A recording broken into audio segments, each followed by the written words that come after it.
छत्तीसगढ़ के मुख्यमंत्री भूपेश बघेल ने प्रदेशवासियों को कोरोना की तीसरी लहर से बचाने की तैयारी तेज कर दी है। इसके लिए सीएम भूपेश ने सभी कलेक्टर्स को निर्देश भी दिए हैं। सीएम भूपेश ने सभी जिला अस्पतालों और सामुदायिक स्वास्थ्य केंद्रों को सर्व सुविधा युक्त बनाने के निर्देश दिए हैं। इसके लिए उन्होंने मुख्य सचिव से कलेक्टरों के जरिए कार्य योजना मंगाने को कहा है। कार्य योजना को 15 दिन के अंदर भेजना होगा।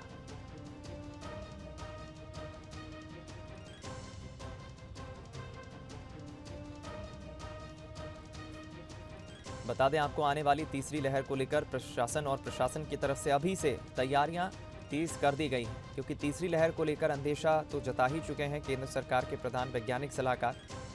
और अब तीसरी लहर कहर ना बर पाए, इसको लेकर अभी से सावधानी और सुरक्षा के साथ सरकार अब काम कर रही है।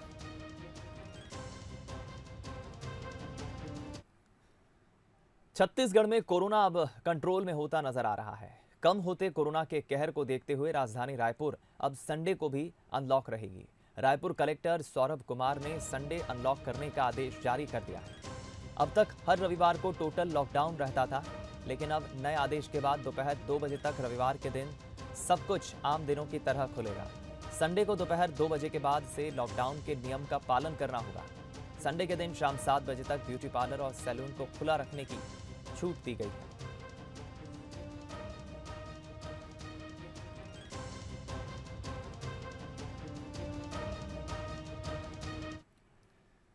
इधर राजधानी रायपुर में बढ़ती महंगाई को लेकर कांग्रेस पार्टी बड़ा प्रदर्शन करेगी।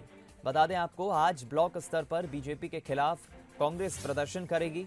महंगाई को लेकर कांग्रेस ने एक ऑडियो सीडी भी निकाली है, जहां 18 जून को यानी एक दिन बाद 5 मिनट का सांकेतिक चक्का जाम का फैसला लिया है। कांग्रेस पार्टी ने केंद्र के नीतियों के खिलाफ और महंगाई के खिलाफ ये प्रदर्शन कांग्रेस पार्टी का रहेगा।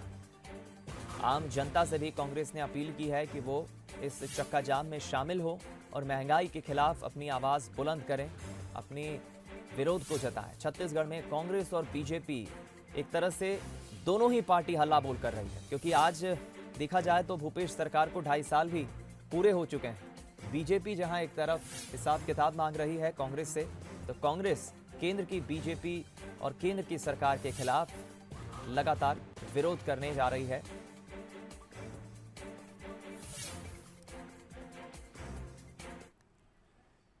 इधर देश भर में लगातार बढ़ रही महंगाई को लेकर छत्तीसगढ़ महिला कांग्रेस 20 जून को वर्चुअल प्रदर्शन करेगी। इसके लिए लोकसभा सांसद ज्योत्सना महंत फूलो देवी नेताम ने प्रेस कॉन्फ्रेंस की और महंगाई को लेकर ऑडियो सीडी जारी की। सीडी में बढ़ती महंगाई के लिए मोदी सरकार को जिम्मेदार ठहराया गया। इस दौरान कांग्रेस के प्रदेश अध्यक्ष मोहन मरकाम और राज्यसभा सदस्य छाया वर्मा भी मौजूद रहे।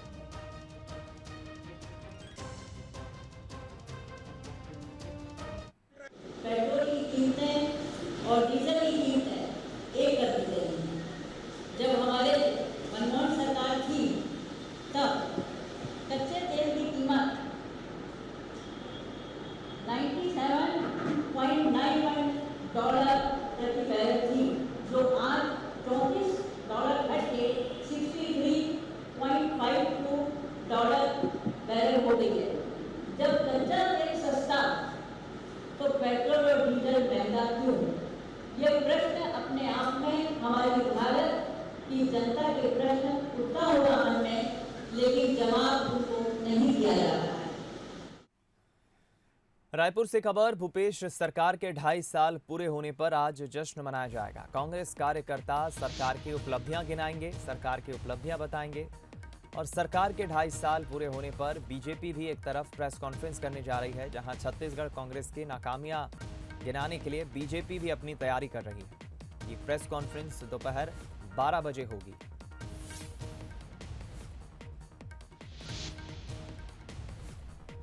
आज 17 जून को दोनों ही राजनीतिक दल हल्ला बोल करेंगे।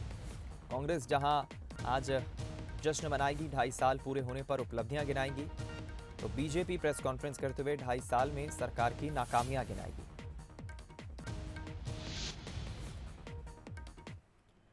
लगता है एक दूसरे पर सवाल उठाना सियासत का शगल बन गया है। छत्तीसगढ़ में कोरोना की दूसरी लहर आने के बाद विकास के प्रोजेक्ट रुक गए थे।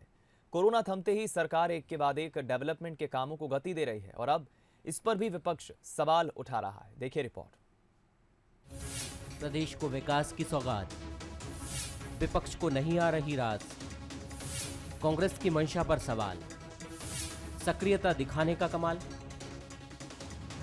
छत्तीसगढ़ सरकार इन दिनों ताबड़तोड़ वर्चुअल तरीके से घोषणाएं कर रही है और उद्घाटन कर जिलों को सौगातें दे रही है। मुख्यमंत्री भूपेश बघेल पिछले एक हफ्ते से ज्यादा समय से वर्चुअल तरीके से विकास कार्यों की सौगात प्रदेश को दे रहे हैं, क्योंकि कोरोना में विकास कार्य बाधित हुए थे। लेकिन बीजेपी इन विकास कार्यों की सौगातों पर सवाल उठा रही है।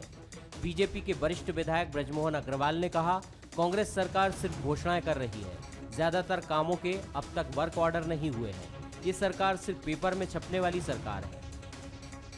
अगर आपके 536 करोड़ के उद्घाटन देखेंगे तो उस उद्घाटन में 90% टेंडर नहीं हुए हैं, 90% के वर्क ऑर्डर जारी नहीं हुए। मेरे पास वो लिस्ट है, सरकार के पास पैसा ही नहीं है। 3300 करोड़ के उद्घाटन शिलान्यास हो गए, 3300 करोड़ में 300 करोड़ का भी वर्क ऑर्डर जारी नहीं हुआ है, टेंडर नहीं हुए हैं, पैसा जारी नहीं हुआ है और उद्घाटन शिलान्यास हो रहा है। तो ये सरकार जो है खाली पेपरों में छपने वाली सरकार है, काम करने वाली सरकार नहीं है। कांग्रेस ने बीजेपी के इन आरोपों को सिरे से खारिज किया है। सीएम भूपेश बघेल ने कहा, बीजेपी नेताओं के पास कहने को और करने को कुछ बचा नहीं है, इसलिए सक्रियता दिखाने कुछ न कुछ बोलते हैं। उसके पास अब कोई मुद्दा तो रहा नहीं भारतीय जनता पार्टी के पास। न पिछले 15 साल की उपलब्धि बताने को उनके पास कुछ है, न केंद्र सरकार के 7 सालों की उपलब्धि बताने को उसके पास कुछ नहीं है। तो अब सक्रिय रहने के लिए कुछ न कुछ तो करना है, तो कर रहे हैं। ये 15 साल के भारतीय जनता पार्टी को शासन में क्या क्या हुआ और अभी जो एनडीए की सरकार है जो 7 साल हो चुकी है, वो किस प्रकार से लोगों को सच बात दिखाया, क्या क्या वादे किए थे केंद्र सरकार ने और अभी तक धरातल में क्या हुआ। विकास को लेकर कांग्रेस और बीजेपी में जंग नई नहीं है।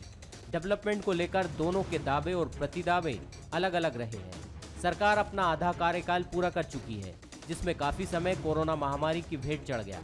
ऐसे में अब आधा समय बचा है और कांग्रेस सरकार की कोशिश है कि वो विकास की रफ्तार को तेज रखे। लेकिन अब इन्हीं सौगातों पर सियासी संग्राम भी छिड़ गया है। आने वाले दिनों में इसे लेकर सियासत गरमाने के पूरे आसार हैं। अभिषेक शुक्ल, बंसल न्यूज, रायपुर।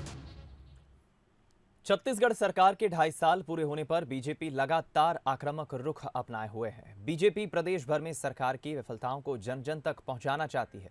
इसी कड़ी में बीजेपी महिला मोर्चा की वादा निभाओ रथ यात्रा रवाना हुई, जहां बीजेपी सांसद सुनील सोनी और महिला मोर्चा प्रदेश अध्यक्ष शालिनी राजपूत ने हरी झंडी दिखाकर रथ को रवाना किया। ये रथ जगह जगह घूमकर राज्य सरकार को उसके वादे की याद दिलाएगी। जनता पार्टी महिला मोर्चा का प्रदेश आह्वान पर एक कार्यक्रम चल रहा है कि कांग्रेस सरकार के 2.5 वर्ष पूरे हो गए हैं, लेकिन छत्तीसगढ़ में अव्यवस्था का आलम है। महिलाएं और बालिकाएं आज सुरक्षित नहीं है। शराबबंदी को लेकर पूर्ण शराबबंदी का वादा किए थे गंगा जल लेकर, लेकिन आज घरों घर पूर्ण शराबबंदी नहीं करके घरों घर पहुंचाया जा रहा है शराबबंदी को लेकर। और दूसरा हमारा जो आवास योजना है जो अपूर्ण है, उसे लेकर हम महिलाओं के सामने जाएंगे और उनसे रूबरू होंगे और उनकी परेशानियों को समझेंगे। ये 2 विषय को लेकर महिला मोर्चा मैदान में उतरेगी। छत्तीसगढ़ कांग्रेस में प्रशिक्षण कार्यक्रम के तीसरे दिन प्रवक्ताओं को प्रशिक्षण दिया गया, जिसमें मुख्यमंत्री भूपेश बघेल भी प्रवक्ताओं को टिप्स देने के लिए मौजूद रहे।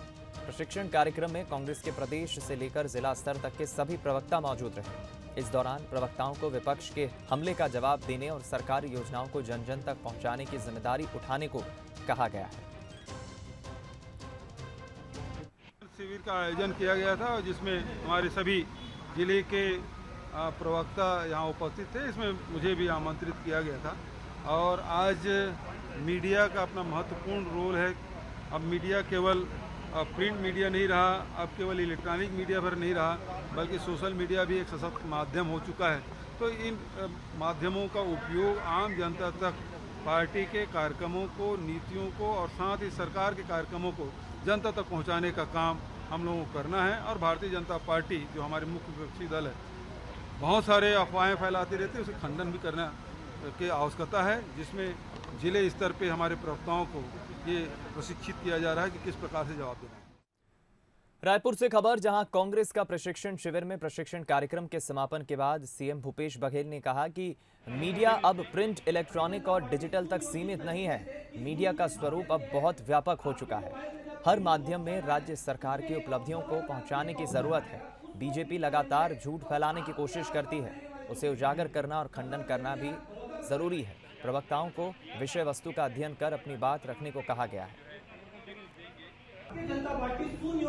अब पढ़ने के लिए आपको लाइब्रेरी जाने की जरूरत नहीं, ई लाइब्रेरी है, आप गूगल आंटी भी है आपके पास, उसे तुरंत सर्च करेंगे तो सब कुछ बता देंगे, उसे सब कुछ आ जाता है। आज आवश्यकता ये बात की है कि आज हमको जवाब देना है। जिस प्रकार से अभी मैं तो एक ही भाषण सुन पाया था, जिससे ये बोल रहे थे कि रमन सिंह की कार्यकाल के बारे में।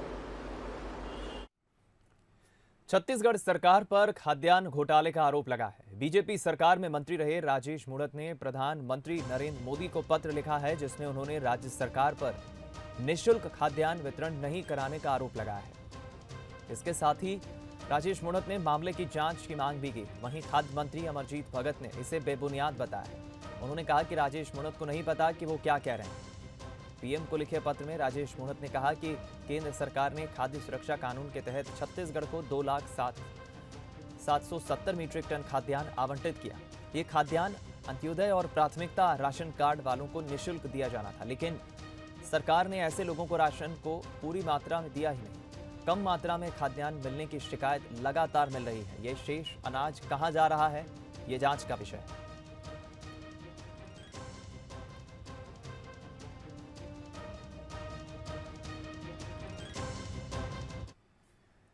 मुख्यमंत्री भूपेश बघेल ने सूरजपुर जिले को करोड़ों की सौगात दी। वर्चुअली कार्यक्रम के जरिए सीएम ने करीब 244 करोड़ 40 लाख रुपए के विभिन्न विकास कार्यों का लोकार्पण और भूमि पूजन किया।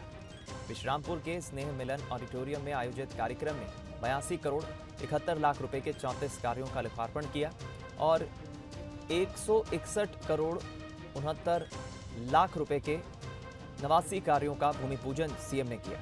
मुख्यमंत्री ने विभिन्न योजनाओं के हितग्राहियों से भी वर्चुअली चर्चा की।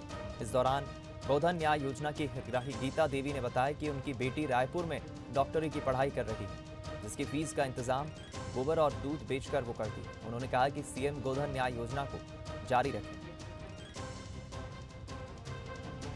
मैं गौ पालन करती हूँ, दूध बेच के अपना परिवार बच्चे को पढ़ाती हूँ और गोधन योजना से आप पैसा जो मिला उसी में शेड बनवाई हूँ गाय के लिए और बच्ची को फीस भर रही है। बच्ची मेरी मेडिकल कर रही है रायपुर में।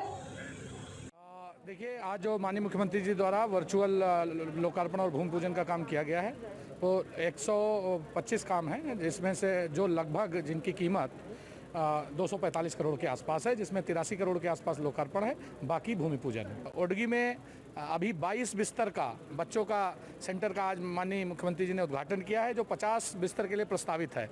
आने वाले 15-20 दिन में वहाँ 50 बिस्तर की उपलब्धता बच्चों के लिए कर दी जाएगी, जिससे कि बिहारपुर और ओडगी का पूरा एरिया स्वास्थ्य सेवाओं के लिए पूरी तरीके से आत्मनिर्भर हो जाएगा।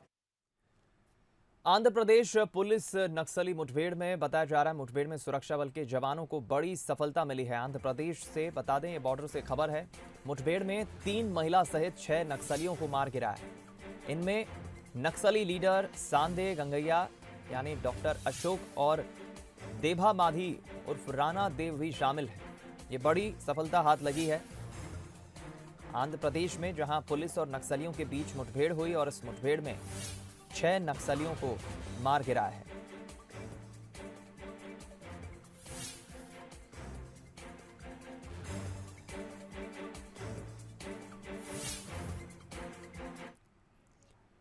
बिलासपुर से खबर, सांसद सरोज पांडे के खिलाफ चुनाव याचिका, हाईकोर्ट में 9 गवाहों की पेश की गई है लिस्ट। सांसद सरोज पांडे की ओर से ये लिस्ट पेश की गई है। बता दें आपको, 18 जून को अब मामले में अगली सुनवाई होगी। कांग्रेस प्रत्याशी लेखराम साहू ने याचिका लगाई। सरोज पांडे के खिलाफ चुनाव याचिका लगाई गई है। निर्वाचन आयोग में गलत शपथ पत्र देने का ये आरोप उन्होंने याचिका के जरिए लगाया है। अब इस मामले में 18 तारीख को अगली सुनवाई होगी, 18 जून को।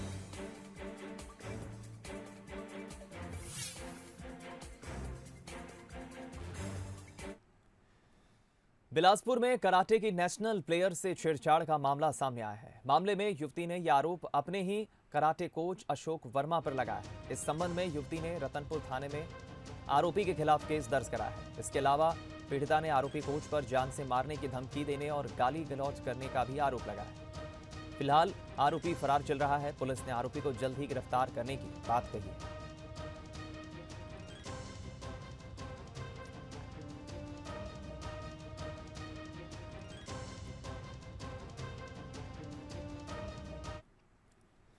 बिलासपुर के विजयपुरम क्षेत्र की महिलाओं ने अपनी मांग को लेकर नगर निगम कार्यालय का घेराव किया। दरअसल सभी महिलाएं विजयपुरम स्थित अटल आवास की रहने वाली है, जहां करीब 72 परिवारों ने बेजा कब्जा जमा रखा है, जिन्हें मकान खाली करने का नोटिस दिया गया है। साथ ही बेघर होने से पहले सभी को इमली भाटा स्थित अटल आवास में मकान अलॉट किए गए हैं, लेकिन कोई भी वहां जाने को तैयार नहीं है और वहीं मकान आवंटित करने की मांग वो कर रहे हैं, लेकिन निगम ने ऐसा करने से इनकार कर दिया, जिससे नाराज होकर महिलाओं ने निगम कार्यालय का घेराव किया।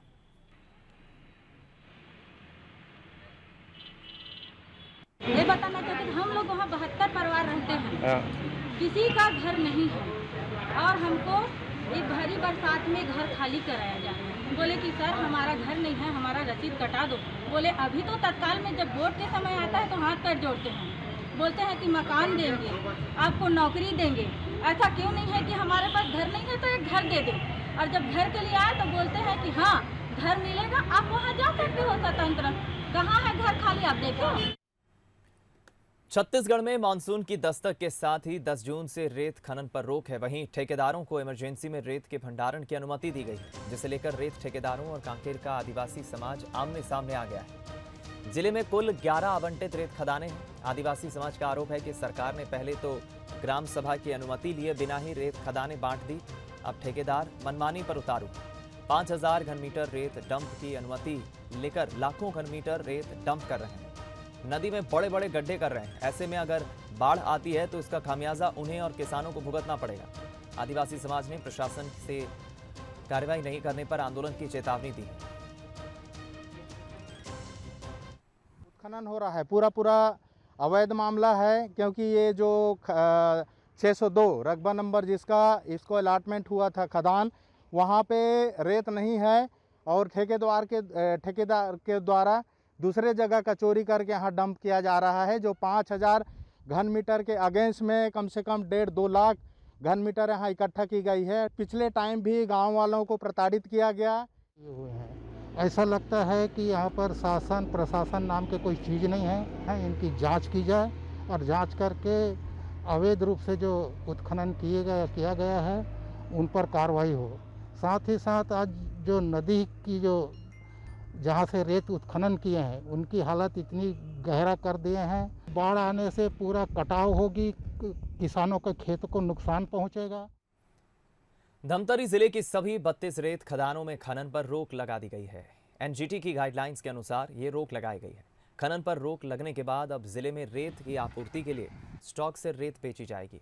इसके लिए खनिज विभाग ने जिले में 62 रेत डंपिंग स्टॉक को परमिशन दी है।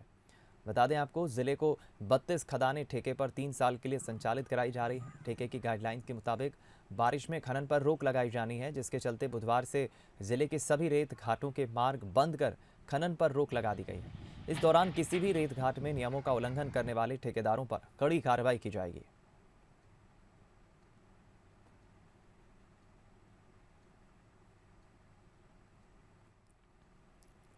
लगभग 62 डंपिंग जोन बनाया गया है और इन डंपिंग जोन में जो रॉयल्टी या जो जिनको हम लोगों ने लाइसेंस दिया हुआ था वो उन लोग वहाँ पर इकट्ठा करके जमा करके रखे हैं, डंपिंग करके रखे हैं, ताकि आम जनता को या फिर शासन को अगर कहीं से हमको रेत की व्यवस्था करनी पड़े बरसात में तो भी वहाँ से हम ले सकते हैं और आम जनता भी ले सकती है। और जितने भी रेत खदानें हैं वो आज के बाद पूरी बंद हो गई हैं और अगर किसी प्रकार की कहीं पर भी अवैध रूप से खनन होगी या फिर शासन के नियम का पालन नहीं होगा, वहाँ पर कार्रवाई की जाएगी। कोरोना के कारण बस्तर में लगाए गए लॉकडाउन में अब प्रशासन धीरे धीरे रियायतें बढ़ा रहा है। इसी बीच अब बस्तरवासी पार्क और पर्यटन स्थलों को भी खोलने की मांग उठा रहे हैं।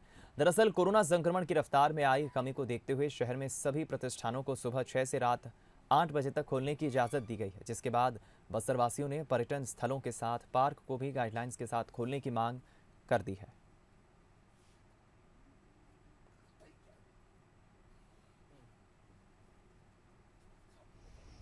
जगदलपुर में जो बच्चे हैं, सभी जगह जो बच्चे हैं घर में एकदम पूरा वो हो गए हैं, रह रह के बोर हो गए हैं, सब कुछ हो गया उनके साथ।